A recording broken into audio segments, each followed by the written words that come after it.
All right, you guys, I was about ready to fight somebody because PayPal was trying to mess around with my money. Well, PayPal and Fashionnova, both of them.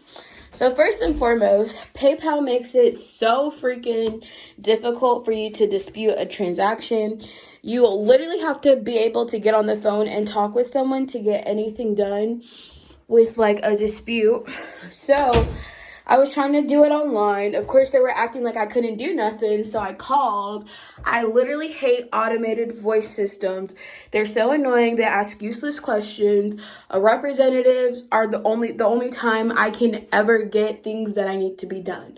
Because if I could do it myself, trust me, I would have done it already. But because y'all require anything complicated to be handled by a representative, it's just like I'm wasting my time talking to an automated voice message.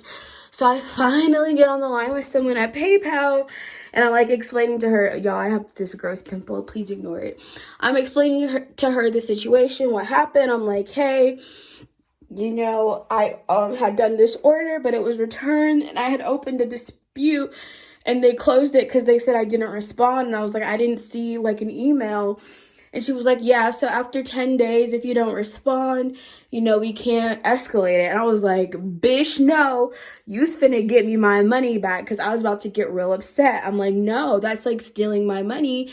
If I've already returned an item, why are they keeping my money?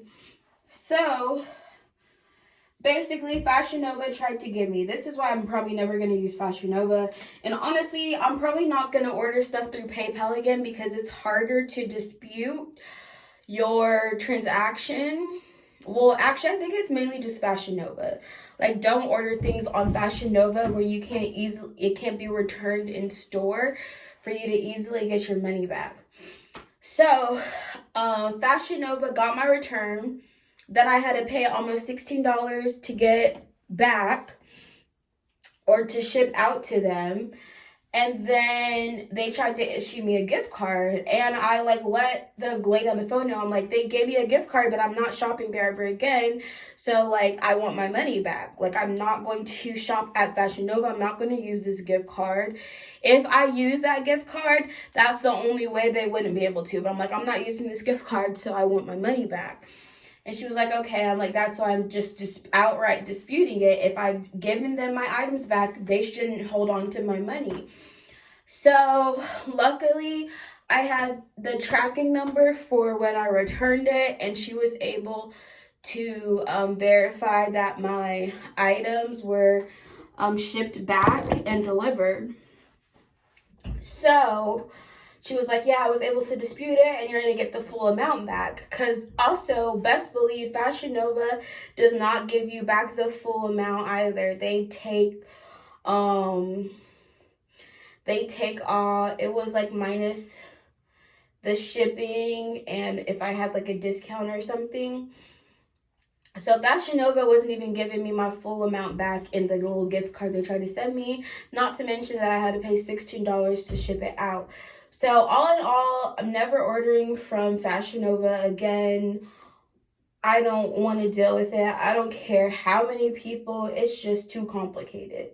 And I think having done it on PayPal made it worse a little bit, because usually you can always dispute a transaction with your bank account irregardless, but I had to dispute it through PayPal because I had made the purchase through PayPal, which then charged. So it's like the middleman. So you have to work through PayPal instead of going directly to your bank. Now, if PayPal was acting up, I would have went back to my bank account and said dispute all these transactions towards PayPal because it's for a purchase that was returned, and would have had all of the pertinent information for my bank to dispute it.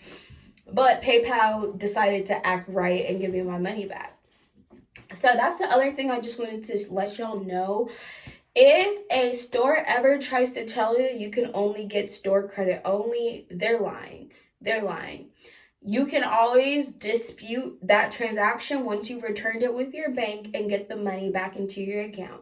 Because if you paid for a service and or a product or good, and you no longer have that good or product, or you have what's it called, proof that that item was returned and given back to the owner, they owe you back your money. Like, they'll tell you store credit because they don't want to have to lose out on that money that they know that your bank can dispute legally, because legally no good or service was paid for if you no longer have it. And so I've had to do this. This is probably like my second time I've had to do this. The last time was I went to a store and returned an item and they tried to tell me store credit only, and I said I don't ever want to shop in this store again. I want my money back. And then I got on the line with my bank and disputed it that way. And so these stores will try to steal your money, basically. And if you know you're not going to shop in that store ever again, go ahead, make sure you keep a copy of that return receipt, and you can get that money back in your account if you dispute it through your bank, credit card, whatever. Credit cards honestly make disputes super duper easy. No one should be paying for a good or service they did not receive. And I'm honestly nice a lot of the times, and I keep transactions of things that I were not even good services, and I won't dispute them. But best believe if it's $50 or more, honestly, if it's $10 or more, I am going to get my money back.